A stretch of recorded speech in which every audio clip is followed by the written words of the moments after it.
Les puedo contar un poco qué es lo que recuerdo del 2001. O sea, me acuerdo una doble sensación, podríamos decir. O sea, la sensación que nos impactaba a nosotros como generación, que habíamos nacido en la vida política más o menos a mediados de los 90. La sensación que teníamos es que por un lado había mucho miedo, ¿sí?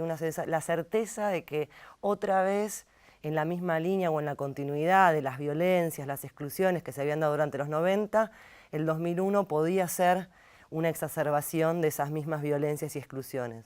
O sea, esa era como una certeza, pero al mismo tiempo había una suerte de esperanza vinculada a la idea de que algo estaba cambiando, que algo se estaba tocando en ese sentido.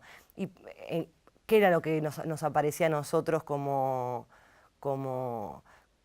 esperanza? La idea de que se podía discutir de política.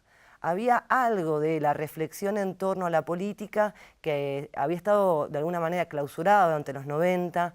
Era una generación, la mía, que no discutía de política, que no reflexionaba en torno al Estado.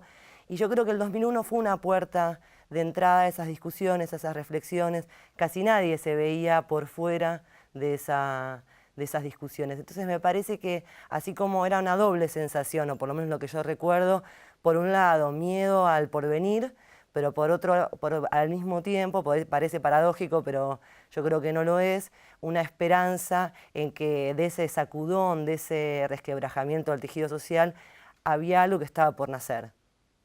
Mira, respecto al orden constitucional, específicamente al orden democrático, al régimen democrático, la sensación que yo tengo es que no, que por lo menos en los circuitos donde yo me encontraba, se discutía respecto de el cambio, la necesidad de cambio de los políticos, de los partidos políticos, del Estado. Se criticaba muchísimo al Estado en su conjunto, pero no había, o por lo menos era difícil de pensar que la democracia no era un valor. Yo creo que al menos en los circuitos donde yo me encontraba, la democracia seguía siendo un valor y seguía siendo una herramienta que había que defender. Se podía criticar, insisto, y de hecho se puso en tensión el que se vayan todos, era de alguna manera un síntoma de esa crisis generalizada, pero creo que del sistema de partidos o del sistema político más que del régimen político. Yo no encuentro, o sea, no tengo el recuerdo de que hubiese discusiones en torno a la necesidad o el disvalor de la democracia. El 19 y 20 de diciembre, el 19 de la noche, estaba en un cumpleaños de un amigo muy amigo y de alguna manera fue una de las estaciones o de las instancias en donde el entramado, la política y la amistad se cruzaron, porque después de todo esos amigos siguen siendo mis amigos, seguimos discutiendo de política. Volviendo de ese cumpleaños veíamos los fuegos de los diferentes piquetes por la ciudad, y cuando llegué, en ese momento vivía todavía con mis padres, llegué y mis hermanas, nosotros somos muchas hermanas, se habían ido primero a 2 cuadras, después a 10, continuando con un montón de otra gente hasta llegar al Congreso. Me acuerdo de la experiencia eso, de haber salido en ojotas, o sea, y en pantuflas, ese era como no era esperado, o sea, no era esperado que hubiese una movilización popular de semejante envergadura en ese momento. Me parece que había algo de inesperado, insisto, había mucho miedo, pero al mismo tiempo había cierta esperanza respecto de qué podía suceder con todo eso.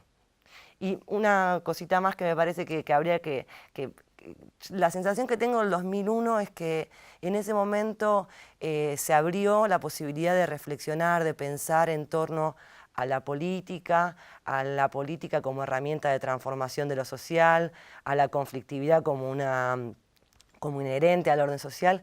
Sin embargo, me parece que todavía no podíamos pensar en contra de la estatalidad. La estatalidad o el Estado se nos presentaba como lo otro contra lo cual había que luchar, y en ningún caso se nos presentaba como una herramienta posible de una transformación social en un sentido emancipador. Creo que un tiempo después esa posibilidad sí se dio y creo que no deberíamos olvidarlo porque hoy estamos en otro contexto y si denostamos, me parece que uno de